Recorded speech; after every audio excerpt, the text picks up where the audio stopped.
So hi everyone! Finally mag-review tayo ng product dahil matagal ko itong hindi ginawa dito sa YouTube channel natin.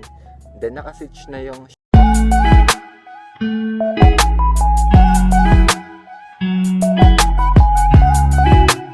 So ayun na nga, nakasitch siya nga yung chandelier namin. Pasensya na sa background na. And then may naririnig naman kayong sound dahil kararating lang ni Nicole galing sa ano, saan ba siya pumunta? Galing siya sa school. And as you see naman, sumisilip si Yara dahil syempre pagod siya naglande. Charot. So madaming sasabi kung effective ba talaga itong product na to. Well, sino ba nagsabi dahil susuntukin ko yung mukha niya. Effective ba talaga tong Azla Volcanic Mud Body Wash? Putang ina, bulol. Azla Whitening Begin na Volcanic Mud Body Wash. So, susubukan natin to para naman pumuti yung pagkatao natin. So, hindi naman sa paninira pero gagawa talaga ako ng honest review. Honest review! No! Iinis sa inyo. So, ilagay natin dito sa ano natin? Ano ba tawag dito? Kamay. Shit, parang sabi nila puputi daw eh. So, i-rub natin. I-rub lang natin.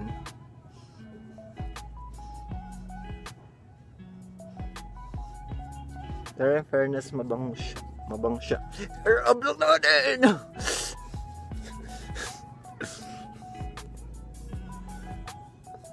Alam niyo yung baking soda pero ang puti. Ang bango niya, promise.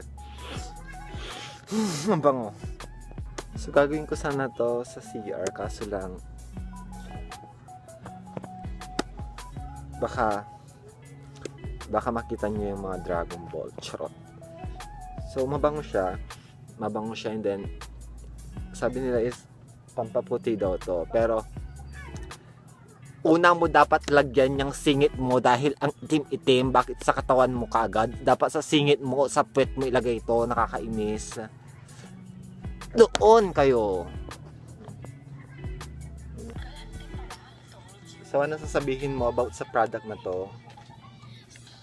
Ano ba ito sa TikTok mo ito post? Hindi, sa YouTube.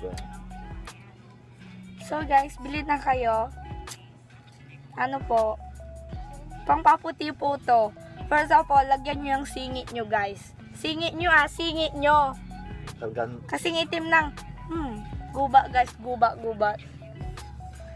Tatry po natin kay Shan. sinubukan ko na yan, mabango siya oh. Gamitin nyo dahil syempre Makikita nyo naman guys oh. budget friendly to. So kung wala kang friend, di ba pumuti na siya? Kulay gray, di ba? Ang ganda. So ano pa hinihintay nyo? Pabudol na kayo guys. So guys, may kukwento pala ako sa inyo about kanina. May nakaaway ako. Inaway ko siya kasi wala siyang respeto. Sabi ko, ganun. Tapos, tinarayan ako guys. Sino hindi mainis doon? Ang ganda-ganda ng pagsasalita ko. Tapos tatarayan ako. Tapos gagantuin pa ako. My God. Sarap pa. May kikwento ako sa'yo.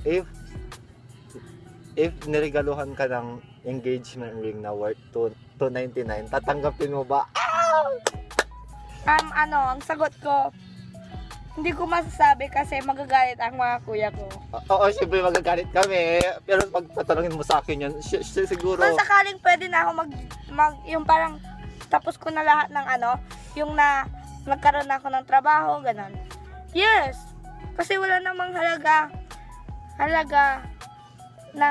wala kahit walang halagang pagmamahal guys. Kahit gaano kamura yan kung ano yung bukal sa kalooban niya, go! Bakit ka maghahanap ng bagay na wala sa kanya? Kung ano yung binigay sa inyo, iti-take nyo guys.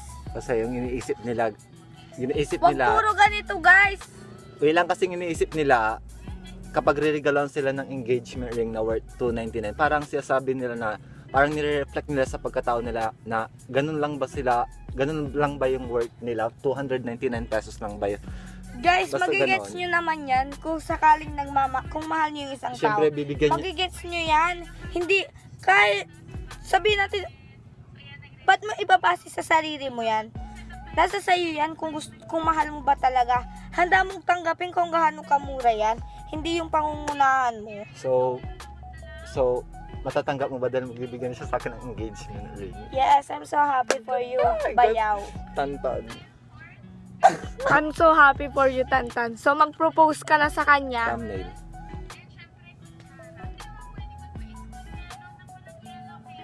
Yun, basta yun, Tantan. Mag-propose ka. So if you enjoyed this video, don't forget to like, comment. If you've done to share, please share. Subscribe to my channel, please.